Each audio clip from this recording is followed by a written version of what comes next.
दोस्तों आरती कौन सी गानी है, कैसे आरती करनी है वो भी आप समझ लीजिए। इस तरह से कपूर की आरती आपको ले लेनी है या फिर पंच दिए में घी के दिए आप लगा दीजिए आरती करने के लिए। और इस तरह से आपको खड़े होके आरती करनी है, घंटी बजाते रहिए। और गणेश जी की आरती करनी है क्योंकि कार्तिक चतुर्थी है, तो उस दिन भगवान गणेश का दिन है, तो प्रथम पूज्य देवता गणेश जी हैं, तो आप गणेश जी की आरती कर लीजिए।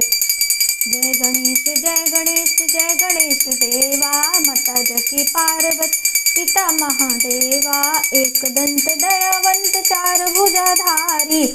ये आरती पूरी करने के बाद आपको भगवान शिव के लिए कर्पूर गौरम जरूर बोलना है, क्योंकि भगवान शिव और माता पार्वती के विवाह में ये कर्पूर गौरम की आरती भगवान विष्णु ने सर्वप्रथम गाई थी, ऐसा शिव पुराण में वर्णित है।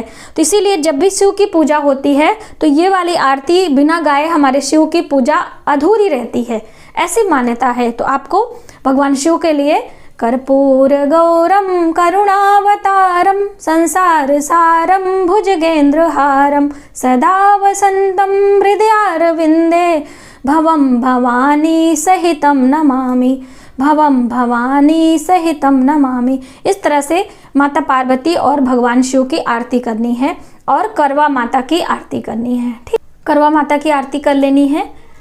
चंद्रदेव और सूर्य भगवान को भी ध्यान कर लेना है। सभी देवी देवताओं को आरती करने के बाद आपको चारों ओर इस तरह से प्रदक्षिणा करनी है।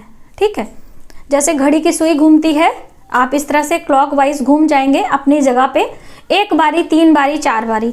फिर अब हम इस यहाँ पर रखेंगे और शीतलीकरण करेंगे, फिर हम भगवान को आरती देंगे।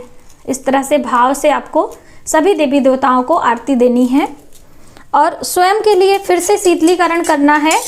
और अब इसमें आपको कोई दक्षिणा, जैसे आप दक्षिणा डाल सकते हो, थोड़े से आप अक्षत डाल सकते हो, या फिर ये वाली मिठाई थोड़ी सी डाल के आपको इस तरह से अपने दोनों हाथों को नीचे करके इसमें ताप लेना है और अपने मुखमंडल में 3 बारी आपको लगाना है। ये आरती लेने की सही विधि होती है। और बाकी आरती आप अपने पूरे परिवार को, बच्चों को, बड़े बुजुर्गों को घर में घुमा भी सकते हैं, क्योंकि कपूर है, तो इस तरह से आप करके ये कपूर की आरती कर सकते हैं। आरती करने के बाद आपको देवी देवताओं से क्षमा जरूर मांगनी है, क्योंकि बिना क्षमा के आपकी पूजा संपन्न नहीं होती है। क्योंकि अभी आपको चंद्र को अर्घ देना है, तो आप पूजा करने के बाद यदि चंद्र के अर्घ का समय हो गया है तो आप दे सकते हैं क्षमा में।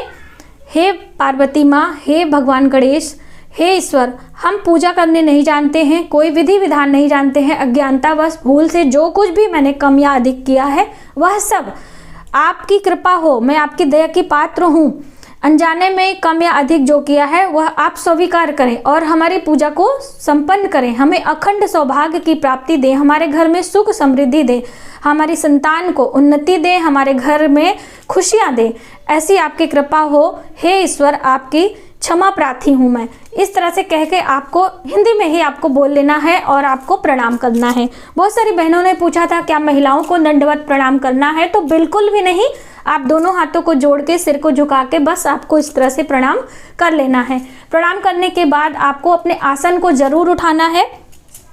इस तरह से जल लेकर धरती पर आप डालेंगे और इस तरह से प्रणाम करेंगे धरती माता को, और इंद्रदेव का नाम लेना है। ठीक है, क्योंकि इंद्रदेव आपके पूजा के पुण्य का जो फल होता है वह ले लेते हैं, जो व्यक्ति इंद्र का नाम नहीं लेता है।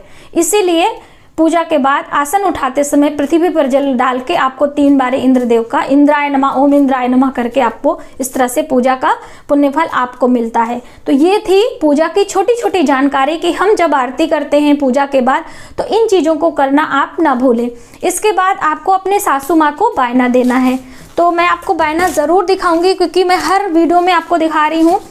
ये है सासू माँ के लिए आप कपड़े जो भी आप रखना चाहते हो, यहाँ पे कुछ श्रृंगार की चीज़ें हैं और कुछ भी जो भी आपसे बन पड़े, दक्षिणा आप रख दीजिए, और कुछ भी जो मिठाइयाँ वगैरह है 1 पीस रख लीजिए, कुछ केले रख लीजिए, वही करके आप अपनी सासू माँ को देकर उनका आशीर्वाद ले सकते हैं।